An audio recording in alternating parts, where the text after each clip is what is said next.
Are you thinking about selling your home? And do you want to maximize the money that you get when you do sell it? Well, today I'm here to answer the question on how to do that with 5 key things that you should start doing now to prepare your house for the best sale ever. So stay tuned for today's Coffee with Connie.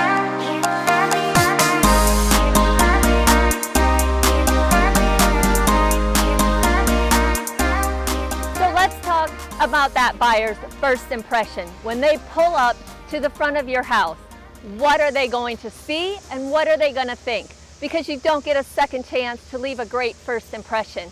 So the first thing you want to focus on is your curb appeal.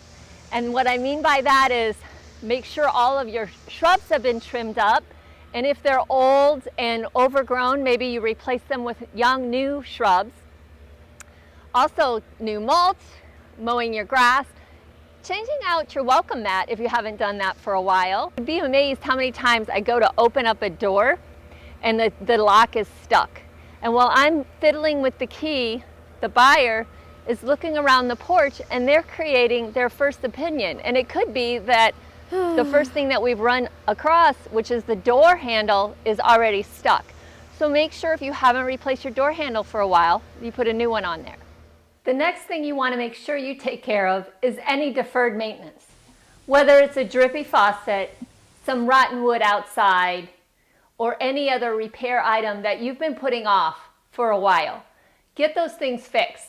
And if you're not handy, give us a call. We've got a great handyman company that can come in and take care of all of it, usually within a day or two. And why do you want to be so worried about deferred maintenance? That's because a couple of reasons. One, the buyers, if they think they have to do it themselves, they're in their mind, it's going to cost way more than it's going to cost you. And they're going to take that off the price. So it's going to end up costing you more money in the long run. And the other thing is, they will have a professional inspector come in. And if the professional inspector has a long list of things that need to be addressed, even if they're just minor things, that long list a lot of times scares buyers to death and they run away from your house and terminate the contract.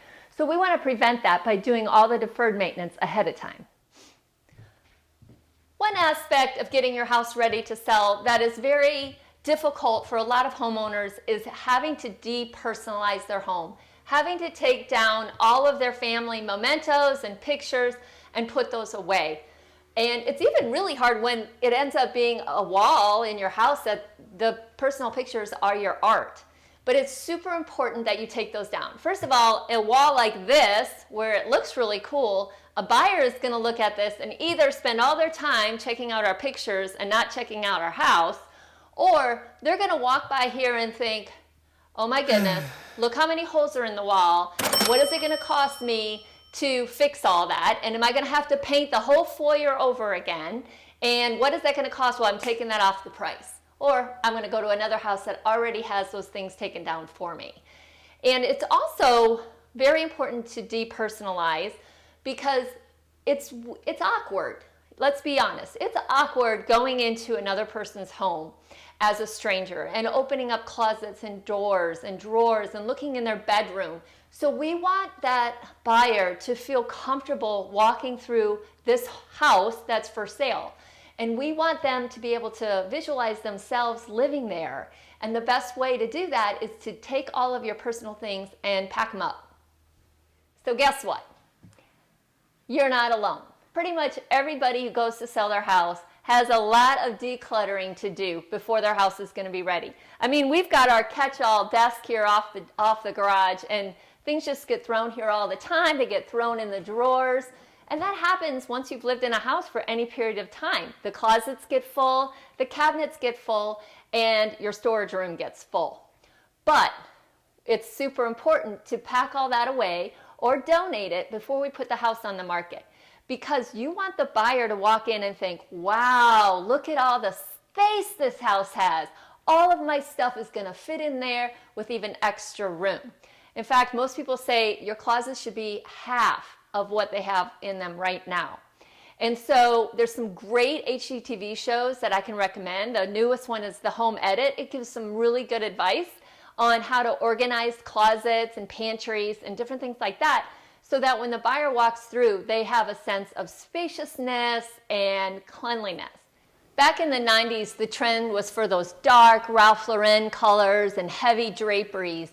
And today's trends have gone to the opposite side of that.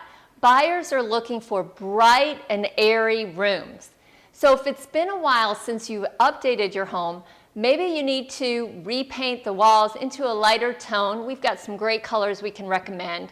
Take down those heavy draperies, open up those windows so that the room feels light and airy.